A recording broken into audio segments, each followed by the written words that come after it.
Et salut les crypto lovers, c'est Weltemer. Nous sommes le 2 du 6 2020, bienvenue sur le petit journal du crypto. Aujourd'hui Bitcoin, gros fake out sur la cassure des 10 000 dollars. Bart Simpson est revenu en force. Alors les titres du jour, c'est le Ripple au pays de Western Union, raz-de-marée chez les Moon Boys et Hong Kong, la patrie de la fintech blockchain. Et on terminera par une analyse technique du Bitcoin aux petits oignons. Avant toute chose, comme je vois qu'on m'a fait déjà une donation, merci à toi mon petit Waffles Family pour tes santé fuel. Si tu me regardes sur YouTube, c'est que tu regardes le replay chaque soir à 20h. Quand je sais, c'est sur Theta TV que ça se passe. Je te mettrai le lien en commentaire et n'hésite pas à commenter toutes les news dont nous allons parler ce soir. Petit rappel pour toutes les personnes qui sont sur Theta. Afin d'obtenir la notification, il faut impérativement télécharger l'application sur votre smartphone et c'est par l'application que vous recevez la notification de live. Voilà, allez, c'est parti.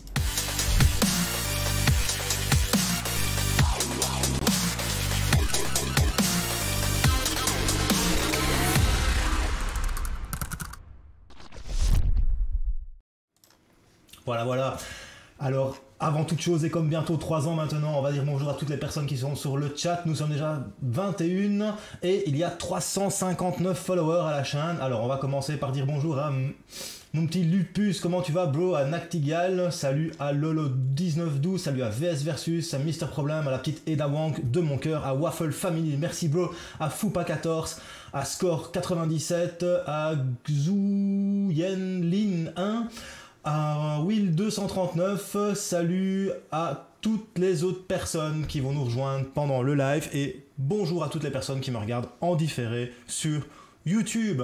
Allez, on va commencer par une petite market review. Et pour la petite market review, qu'est-ce que tu fais? On va sur CoinCheckUp.io et sur CoinCheckUp.io, qu'est-ce que tu vois? Market cap 268 milliards de dollars, bro. On a un Bitcoin qui s'échange. Écoute bien ça, à 9519,74 dollars. Et oui, le Bitcoin s'est pris une grosse gamelle. Il a trébuché dans ses lacets, le petit Bart Simpson, et il a glissé sur son skateboard. Après, tu as Ethereum qui est à 234,29 dollars. Il était bien parti pour nous faire un 250 dollars, mais malheureusement, le roi Bitcoin en a décidé autrement. On a le Ripple. On a le Tether, pardon, qui est revenu devant le Ripple.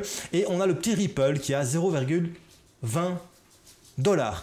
Après ça, on a le Bitcoin Cash de Roger Ver qui nous fait 9,19% en 7 jours à 247,78 dollars. On a le Bitcoin Sheet Vision de Craig Wright. Décidément, il y en a beaucoup qui aimeraient bien être Satoshi Nakamoto. Alors, il nous fait 7,69% en une semaine. Il est à 195,34 dollars. Il y a le Litecoin qui est à 45,65 dollars. Il perd 2,28 en une journée et il fait 7,61 quand même sur 7 jours. Il y a le Binance Coin qui est à 17,15. C'est plutôt pas mal. Il y a le Tezos qui est redevenu devant ma petite Eda Wang de mon cœur, mon petit Cardano. Mon petit Cardano, il te fait quand même 47,18 dollars avec 0,777 dollars. Il y a le Stellar Lumen qui remonte petit à petit, il fait 21,82% rien que sur la semaine, ça c'est beau, et 5,81 aujourd'hui avec la chute du Bitcoin. Franchement, à mon avis, il avait fait un petit to the moon de derrière les fagots. Voilà, c'est tout pour la petite market review. On va commencer par les news. J'espère que vous allez bien, mes crypto lovers. Allez encore, bam. Voilà, on va commencer par une petite news avant de parler, salut à Jimmy, avant de parler du Bitcoin bien évidemment et de rentrer dans le, dans le vif du sujet. On va parler d'une petite news, c'est une petite news qui, voilà, c'est Hong Kong qui devient, pardon Mister Problem, je t'ai mis, c'est celle-ci, je te la modifie, je te la mets là, hop, voilà.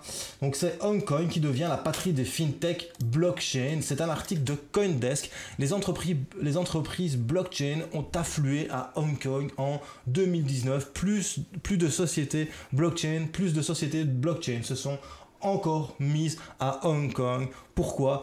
Parce que Hong Kong, c'est un paradis fiscal. Hong Kong, c'est la porte entre l'Orient et entre l'Asie et l'Occident, entre l'Orient et l'Asie et l'Occident. Hong Kong, c'est l'endroit sur Terre où tu peux tout acheter hors taxe, un petit peu comme à Dubaï. C'est the place to be si tu veux faire du business. Et Hong Kong, c'est une smart city. Quand j'y suis allé en 2015, il y avait déjà tout un système de cartes, on appelait ça les cartes Octopus, que tu chargeais et tu savais tout payer déjà par contact. Le Bitcoin, les gens l'utilisaient déjà. Franchement, Hong Kong, c'est vraiment quelque chose Enfin, c'est vraiment une ville qui est à la pointe de la technologie. Malheureusement, avec tout ce qui se passe pour l'instant en Chine, tu m'étonnes qu'ils sont à la pointe de la technologie. Hein. Mais bon, ça c'est une autre chose.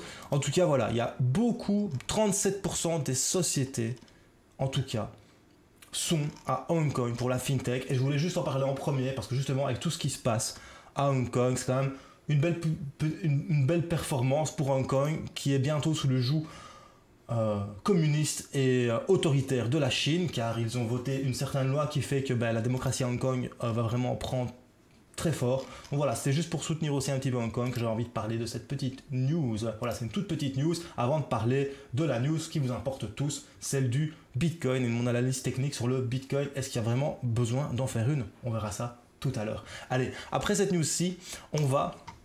Enfin voilà, avant de passer sur la news, dites-moi dans le chat, tapez 1 si vous êtes pour comment dire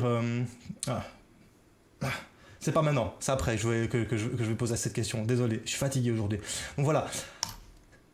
Deuxième news. Western Union aurait proposé de racheter le partenaire de Ripple. Et le partenaire de Ripple, c'est qui? C'est MoneyGram. Alors en juin 2019, MoneyGram avait annoncé un partenariat avec Ripple. Hein, salut Terry. Ripple, c'est pas rien. Alors, John Yen Lin, la différence entre Hong Kong et Singapour. Singapour, c'est une cité-État. Hein, merci Gan, salut bro, j'espère que tu vas bien. Donc Singapour, c'est une cité-État. Hong Kong, c'est une province administrative spéciale de la Chine. Ça appartient à la Chine. C'est pas une cité-État. Singapour, c'est une cité-État. Voilà, tout simplement. Donc, Western Union aurait fait une offre pour acquérir son ancien concurrent qui est MoneyGram. L'offre n'a pas encore été rendue publique, mais sa possibilité réunira deux des plus gros prestataires de services d'envoi de fonds. Donc MoneyGram et Western Union, c'est les deux sociétés, les deux services qui sont le plus utilisés pour envoyer de l'argent à l'étranger. Par exemple, j'ai des amis en Belgique qui sont congolais, ils travaillent en Belgique et ils envoient toujours une partie de leur argent qu'ils ont durement gagné ici en Belgique pour aider leur famille en Afrique, au Congo. Et du coup, ce qu'ils font, c'est maintenant, ils utilisent les crypto-monnaies. D'ailleurs, moi j'ai un ami que j'en ai parlé des crypto-monnaies, il a tout de suite compris à quoi ça servait, je prends toujours son exemple. Et maintenant, il envoie ses fonds par crypto-monnaie, il n'envoie plus ses fonds par Western Union, parce que Western Union, il te prend un maximum de pognon. Du coup, il y en a beaucoup qui sont en train de se dire, oui mais bon, l'accord qu'il y a eu entre Ripple et MoneyGram, il va en être où? Est-ce que ces deux sociétés vont annoncer un partenariat aussi avec Ripple? Est-ce que c'est pour ça aussi que Western Union rachète MoneyGram? Parce que MoneyGram a justement le monopole des transactions très rapides hors frontières grâce à Ripple. Voilà, il y a beaucoup de personnes dans la communauté Ripple qui sont en train de se poser une question. À votre avis, en 1, est-ce que Western Union a racheté MoneyGram parce qu'il y a Ripple, ou en 2, Western Union a justement racheté MoneyGram parce que Western Union est simplement plus gros que MoneyGram et qu'ils veulent devenir leader mondial là-dessus? Dites-moi un petit peu, réponse 1 ou réponse 2? J'attends votre réponse dans le chat, les crypto lovers. Alors, on regarde un petit peu dans le chat ce que vous en pensez. ERD to the moon, peut-être, un Ellipsis, on ne sait jamais. Alors, bam bam bam, merci pour le follow à PotatoBot, ça c'est qui? Carmel et Ja, merci. Alors, les cryptos sont justement là pour régler un des problèmes liés à Western Union, les frais. Ben voilà, exactement Terry, t'as tout compris. Alors, Gans nous met 2, Western Union va manger MoneyGram parce que il veut devenir numéro 1. Lupus me dit que lui, c'est parce qu'il y a justement le Ripple qui est mis à MoneyGram que Western Union rachète. On a Formaggio qui lui pense aussi que c'est parce qu'il y a Ripple, et MM Canero qui lui dit 2. Et Mister Problem qui est plus tranché sur l'affaire, Mister Problem nous dit les 2. Et Waffle Family nous dit le 2 parce que bien évidemment Western Union veut racheter MoneyGram parce qu'il veut devenir plus gros. Moi je pense qu'en fait c'est aussi une fusion-acquisition qui se passe derrière ça. Personnellement je pense que Western Union a tout à fait les fonds pour acheter MoneyGram, et je pense qu'ils vont faire d'une pierre deux coups. Ils vont racheter MoneyGram pour devenir plus gros, et en plus ils vont garder Ripple avec eux, et ça c'est plutôt sympa. Dis-moi un petit peu dans les commentaires sur YouTube ce que tu penses de ça. Est-ce que Western Union achète MoneyGram pour Ripple, ou est-ce que Western Union achète juste MoneyGram et fait une fusion-acquisition? Vu ce que représente Ripple dans le monde, je pense que c'est une fusion-acquisition, mais encore une fois, ça c'est mon humble avis, vous savez bien, je ne sais pas tout, bien évidemment. Les crypto lovers, alors si c'est Ripple, ils avaient la possibilité de passer un contrat en direct aussi. Merci mon petit Gans, toujours la petite toujours le petit commentaire qu'il faut là où il faut, comme il faut. Hein. Merci à toi, mon ami. Alors, je pense pas que Western Union visait la croissance externe en priorité. Ah, je sais pas. Moi, je pense que Western Union, justement, ils sont en train de se dire, ben, regarde, t'as PayPal qui fonctionne. Peut-être qu'ils, justement, ils sont en train de prendre petit à petit un petit peu plus dans leurs concurrents pour devenir the big one, un petit peu comme Google a fait avec tout ça. Donc, mais la probabilité d'ajout des services, ouais, c'est clair, ça peut être sympa. Peace to Tribe, salut bro. Donc voilà, allez, après Western Union, on va passer au raz-de-marée chez les Moon Boys. Alors, aujourd'hui, à 14h45, lorsque la crypto-monnaie du Bitcoin s'échangeait à 10 137 $, en 3 minutes chrono, le Bitcoin a chuté à 9 298 $. Pire que ça, sur BitMEX, il a chuté jusque 8 600 $. Et là, j'en ai vu pleurer sur Twitter. À un moment donné, je vais me prendre des pouces rouges, mais j'en ai vu pleurer sur Twitter. Et j'en ai vu pleurer sur Twitter. Je vous ai juste mis ça parce qu'en fait, j'étais en train d'écrire un article en parlant justement de ce breakout qu'on avait eu des 10 000 $ pendant la nuit. Et juste quand j'allais finaliser mon article, que je n'ai pas mis forcément sur Culture Crypto, j'ai eu mes alarmes. Ça a fait tit. Et là, je fais qu'est-ce qui se passe? J'ai regardé mon téléphone et j'ai vu plein d'alertes. Et j'ai vu le Bitcoin s'écrouler, mes autres crypto-monnaies arriver dans des zones d'achat que j'avais prévues à l'avance. Donc, à ce moment-là, je me suis dit, tiens, que se passe-t-il? Et du coup, j'ai pas publié mon article parce que moi, justement, je parlais que peut-être le Bitcoin allait repartir à la hausse. Et ça vous montre quelque chose. Ça, ce que vous voyez là. La loi du marché, il n'y a que le marché qui la dicte, personne d'autre. C'est parce que tout le monde pense que le Bitcoin, ça va être tout de moon, que le Bitcoin va aller tout de moon. Que du contraire, surtout qu'en plus, qu'avec un petit peu de recul, moi ce matin, quand je me suis réveillé, voilà, il était 10h40 du matin, le 2 juin, donc c'est aujourd'hui, là il est 20h13, ça s'est passé à 14h, donc 4 heures plus tard. J'ai tweeté, aujourd'hui le Bitcoin passe les 10 000 $ et Ethereum est aux portes des 250 $. Le bull run est-il là? Est-il là? Encore une fois, est-il là? C'est pas ouais, le bull run est là, non, c'est est-il là? Allons doucement, ne précipitons pas les choses. Tout ça peut encore s'inverser, ne l'oubliez pas. À croire qu'aujourd'hui, Will Tamer, il avait sa boule de cristal et il a joué à Madame Irma. Parce que un petit peu après, voilà pourquoi il faut être vigilant. Bitcoin, il a chuté et pas qu'un peu. Et franchement, ça pour moi, c'est quelque chose de très important. Il ne faut pas vendre la peau de l'ours avant de l'avoir tué. Surtout avec les crypto-monnaies. Il faut être très prudent. Donc, personnellement, j'ai regardé un petit peu, tiens, mais pourquoi est-ce que ça aurait pu arriver? Ben, niveau chart, c'est un peu compliqué. C'est un petit peu compliqué de savoir pourquoi est-ce que c'est arrivé. Maintenant, on va quand même passer sur TradingView et on va essayer de voir ça ensemble.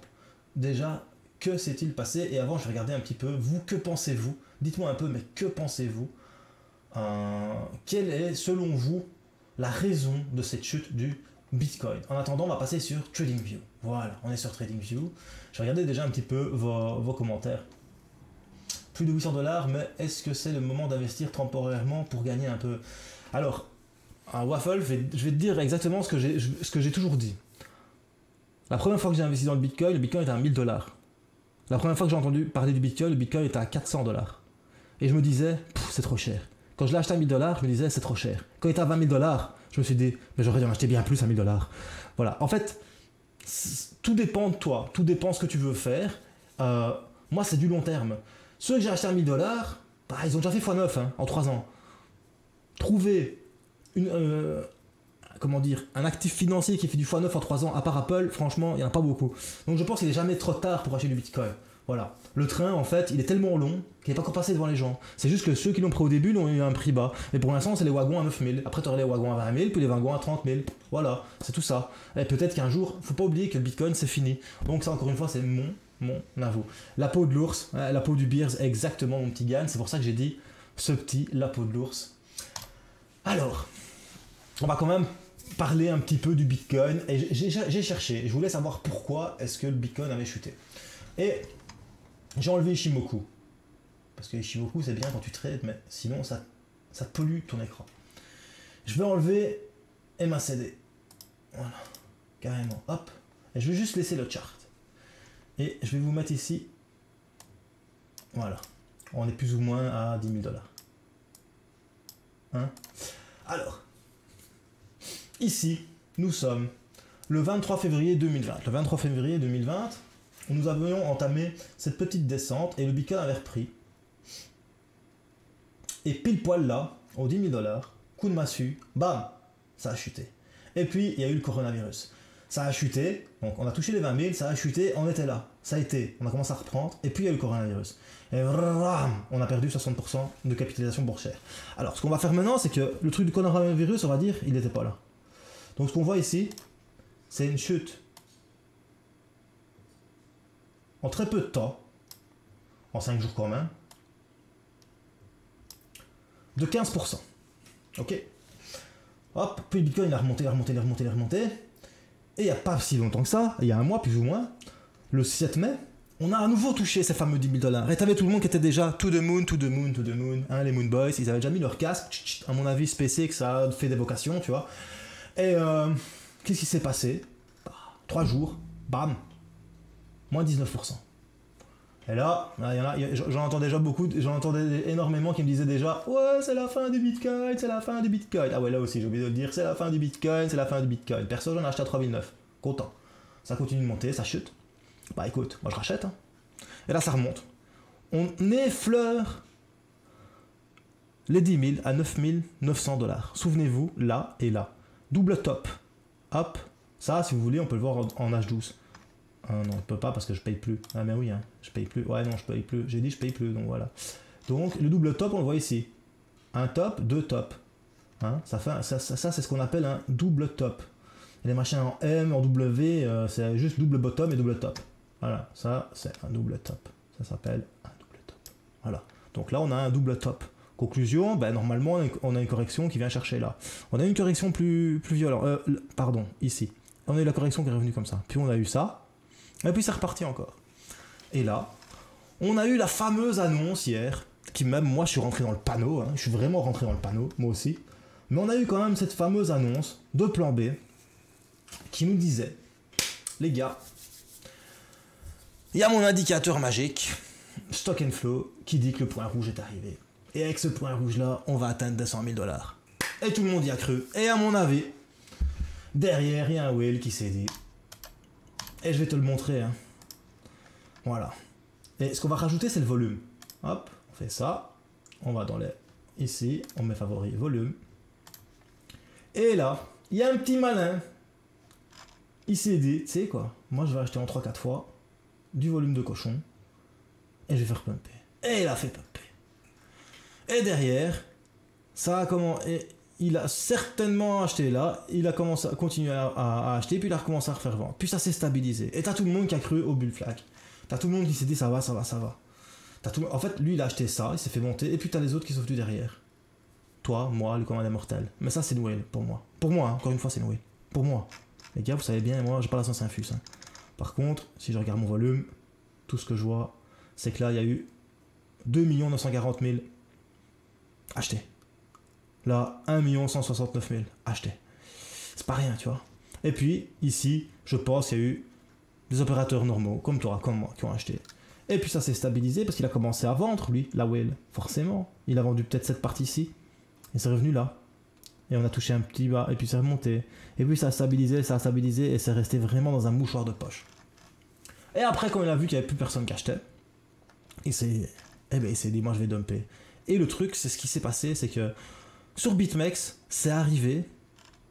Par contre, le BitMEX, je ne l'ai plus parce que je ne le traite plus. Le Bitcoin a chuté à 9 200 $. J'ai même vu des tweets qui me mettaient 8 600 $ sur le BitMEX. Et en fait, il y a eu pour 84 millions de dollars de liquidés en 3 minutes. Maintenant, quand tu vois ça, je dois juste te dire un truc. Un Bart Simpson, ça... ce qu'on appelle communément maintenant un Bart Simpson, c'est quelqu'un qui s'amusait, c'est quelqu'un qui a des fonds, c'est quelqu'un qui s'est dit, tu sais quoi, il y a de la hype pour l'instant, il y a plein de gens qui pensent que ça va pumper, je vais faire pumper, les gens ils vont croire au bull run, ils vont rentrer dedans, et puis je vais dumper ça tranquillement derrière. C'est ça qui s'est passé, on s'est tous fait avoir comme des bleus. Pour l'instant, ça fait depuis 2017 qu'on est tous assis sur notre chaise comme ça à attendre. Allez, décolle, décolle, décolle, décolle. Le problème, c'est que t'as quand même les institutionnels qui sont rentrés dans le game. Et sincèrement, je pense que avant qu'il décolle comme il a décollé en 2017, il va falloir du temps. Pourtant, je me suis fait avoir aussi hier. Hein. Franchement, je pensais réellement. Ce matin, en me levant, j'ai regardé mon orgue, je fais oh plaisir. Je l'ai quand même fermé, j'ai shorté. Parce que tout ce qui monte fort redescend à un moment donné ou à un autre, forcément. Donc, moi, personnellement, j'ai gagné un petit peu là-dessus, sur cette affaire. Mais bon, tout ça pour dire qu'en fait, le Bitcoin, pour moi, hier, enfin cette nuit et aujourd'hui, il a juste répondu à l'appel. À l'appel de qui? Des Moon Boys, tout simplement. Voilà. Tout le monde pensait que ça allait être tout de Moon. Eh ben non, celui-là qui a de l'argent, il a fait non, non, c'est pas tout de Moon, bro. C'est tout simplement, je te prends ton fric, je fais un one-to-one et je suis tranquille. Maintenant, il y a un truc qui est intéressant. Parce que j'ai pas fait cette analyse pour rien. Hein. Vous allez dire, ouais, Will. Ouais, mais Will, il a quand même vu un bazar. Il a quand même vu un petit truc, Will. Voilà. Will, il a vu ça. Je sais pas si tout le monde l'a vu. Moi, je l'ai vu. Maintenant, j'ai peut-être un petit peu... Je le prends avec la résistance. Normalement, je devrais le prendre là. Mais moi, je le prends avec la résistance parce qu'on a quand même tapé 3 fois là. Il y a quand même un beau triangle haussier qui est en train de se dessiner. Et ça a rebondi pile presque poil sur l'oblique qui s'est faite. Pile presque poil, ok? Si je descends un peu plus bas et que je mets ça juste là, où ça doit être, c'est pile poil sur l'oblique. Conclusion, parce que tu sais bien, Wiltamer kiffe les conclusions, c'est peut-être un dernier shake-off, shake-out. C'est peut-être un dernier tremblement de terre. C'est peut-être... Gans, quoi? Le marché crypto serait manipulé? Impossible, tu m'étonnes. Mais voilà, mais conclusion, c'est peut-être une dernière capitulation qu'on essaie de faire. C'est peut-être un dernier rinçage, parce qu'en plus, il y avait énormément d'ordres d'achat dans cette zone-ci. Donc, il y a eu un maximum de liquidation. Donc, alors, non, pas manipulé du tout. Tout le monde est beau et gentil sur ce marché, voyons. Mais manipuler, personnellement, attention au triple top, comme l'ellipsis, mais personnellement, manipuler, quelque chose qui est manipulé, c'est la bourse pour moi. Hein. C'est pour moi qui a manipulé la bourse. Le Bitcoin, ça fonctionne, c'est l'offre et la demande.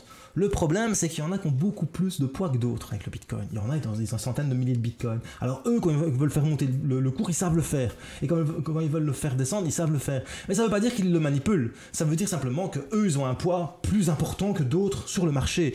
Certes, du coup, nous, on se dit c'est manipulé. Manipulation... Si on regarde un petit peu la définition du mot manipuler, c'est pas exactement ça. Là, c'est vraiment des gens qui sont malins et qui ont l'argent pour peser fort sur le marché parce que le marché ne représente pas assez.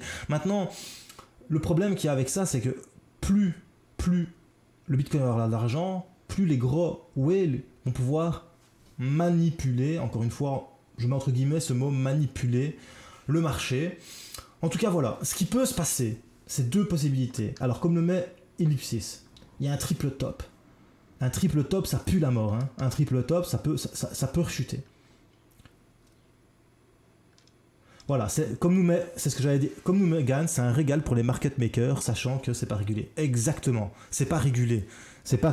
Donc, c'est les market makers qui font aller le marché dans le sens où ils veulent. Mais ils le manipulent pas pour autant. Quelque chose de manipulé, enfin pour moi en tout cas. Enfin voilà, pour moi c'est autre chose. Personnellement. Pour moi, un truc de manipuler, c'est quand tu vois les actions d'Apple qui valent 300 fois ce qu'elles valent... allez, les actions d'Amazon qui valent 600 fois ce que vraiment représente Amazon, mais que personne ne dit rien. Ça, c'est manipulé pour moi. Voilà. Pour moi, ça, c'est manipulé. Tu as un indice PE qui est à 600 et ton action, si Amazon se casse la gueule et que tu vends tous les actifs d'Amazon, eh ben, tout ce qu'il possède vaut 1/600 de ce qu'est capitalisé l'action. Ça, pour moi, c'est manipulé. Voilà. Parce que c'est régulé. Ce qui est régulé est manipulé. Par essence, comme tu crées une régulation pour réglementer et pour réguler le marché, mais le marché est de fait manipulé. Vu que normalement nous sommes dans une économie de marché ouverte et libre, il ne devrait pas avoir de loi ou de réglementation qui viennent derrière pour le réguler. Donc lorsqu'on le régule, on le manipule. C'est ça, pour moi, un marché manipulé. C'est un marché qui est régulé. Parce que lorsqu'il est régulé, ben, on l'a manipulé pour qu'il reste dans un certain carcan. Alors qu'un marché libre d'échange, selon Adam Smith, c'est l'offre et la demande. Ben, le Bitcoin, c'est l'offre et la demande. Le seul problème, c'est qu'il y en a qui détiennent trop de Bitcoin. Et là, eux, ils pèsent trop lourd dans la balance. Encore une fois, ça, c'est mon point de vue à moi. Hein, oui, mon point de vue à moi, forcément, il est à moi le point de vue, il n'est pas à quelqu'un d'autre, mais j'aime bien, j'insiste, ça c'est mon point de vue, mais c'est mon point de vue par rapport à mes cours d'économie que j'ai eu à l'université. Certes, ça ne veut pas dire que c'est la panacée, je ne suis pas économiste, loin de là, mais pour moi, et j'ai fait du droit aussi, donc voilà, là, une réglementation est là pour réglementer, pour mettre des balises. Ben, si tu réglementes et que tu mets des balises au marché financier, ton marché financier n'est plus libre. Hein, c'est plus un libre-échange, c'est manipulé, parce que c'est balisé. Alors que un marché de libre-échange n'est pas balisé, donc n'est pas manipulé. Maintenant, c'est là, il est volatile, là c'est autre chose. Il y a de la volatilité parce qu'il y en a qui ont un certain poids, ça c'est sûr qu'eux ils font ce qu'ils veulent. Là je comprends le sens des gens, pour moi c'est ce sens-là qu'il faut prendre.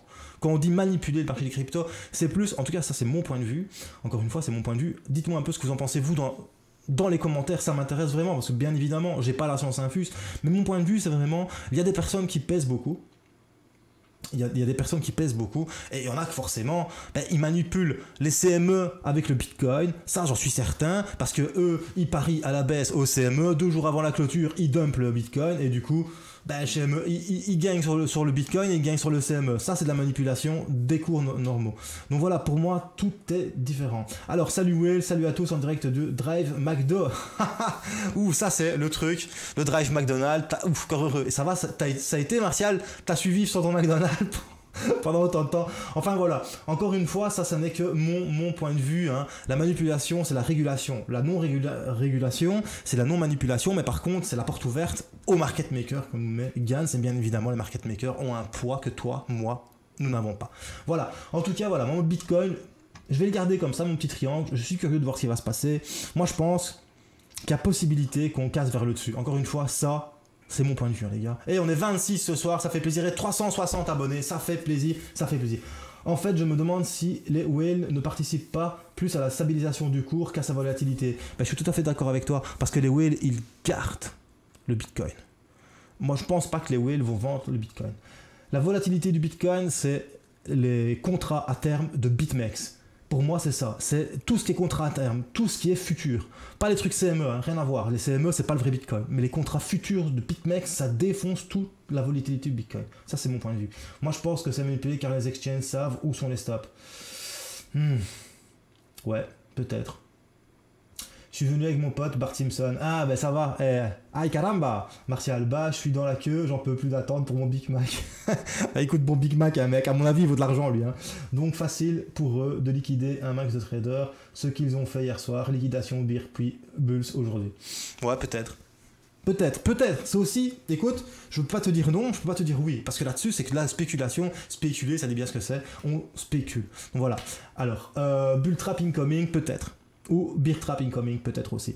Là je vois qu'on est d'accord au sujet des futurs. Bah oui, ce sont les futurs bien évidemment que BitMEX, depuis que BitMEX existe, il y a un gros souci de volatilité sur le Bitcoin. Pourquoi BitMEX ça a chuté à 8600 $ aujourd'hui? Il y a Captain Crypto qui tout à l'heure a mis sur... Attendez, je vais chercher Captain Crypto. Voilà. Captain Crypto a mis ça. BitMEX, moins 15%. Deribit, moins 9%. Pourquoi je ne trade plus sur BitMEX? Moi, je lui ai répondu pareil, je suis retourné sur Bitfinex. Et sérieusement, je suis retourné sur Bitfinex. Parce que BitMEX, le problème, c'est ça. Voilà. BitMEX, t'as ton stop loss, il est là. Eh bien, ils viennent te le chercher. Là, ils chassent des stops. Là, c'est déconné. Si tu comptes suivre pendant ton drive, faut un petit journal qui dure 3 heures. Non, petit journal de crypto est bientôt fini, malheureusement, les gars. Alors, les exchanges comme BitMEX contre-trade les idées sur leur plateforme. Les traders, pas les idées. Personnellement, voilà. Pour moi, c'est vraiment BitMEX le problème. Et du coup, je suis plus sur BitMEX. Les contrats à terme sont le cancer de la finance. Je suis d'accord avec toi, bro. Complètement d'accord avec toi. Donc voilà les amis, c'était Will Tamer pour un petit journal du crypto. Si t'as bien aimé, mets un petit pouce bleu. N'hésite pas à mettre ce que tu penses de tout ça en commentaire. Aujourd'hui c'était un petit journal un petit peu spécial, on va vraiment parler beaucoup du Bitcoin. Alors aussi j'avais envie de vous dire, n'hésitez pas à aller voir les articles qu'on publie avec Monsieur TK sur Culture Crypto. Hein. Franchement, faites-nous plaisir à nous mettre des petits commentaires. Merci aussi aux nouveaux tipeurs qui sont sur Utip. Si tu as envie d'aider la chaîne, ben, tu peux aller voir des petites publicités sur Utip, ça fait plaisir aussi. Alors, bienvenue à Waffle Family. Ah, Gans, tu m'envoies un message. Bienvenue à Waffle Family sur le Discord. Ah, d'ailleurs, il faut que je te mette faudra qu'on te mette un petit rôle streamer. Venez sur le Discord, on a vraiment envie de le refaire vivre avec Mister Problème. Vraiment, venez sur le Discord, les gars. Et alors aussi, si tu as envie de porter les couleurs, Choose Life, Choose Freedom, Choose Bitcoin, il y a un nouveau logo, il y en a un nouveau qui vont arriver aussi.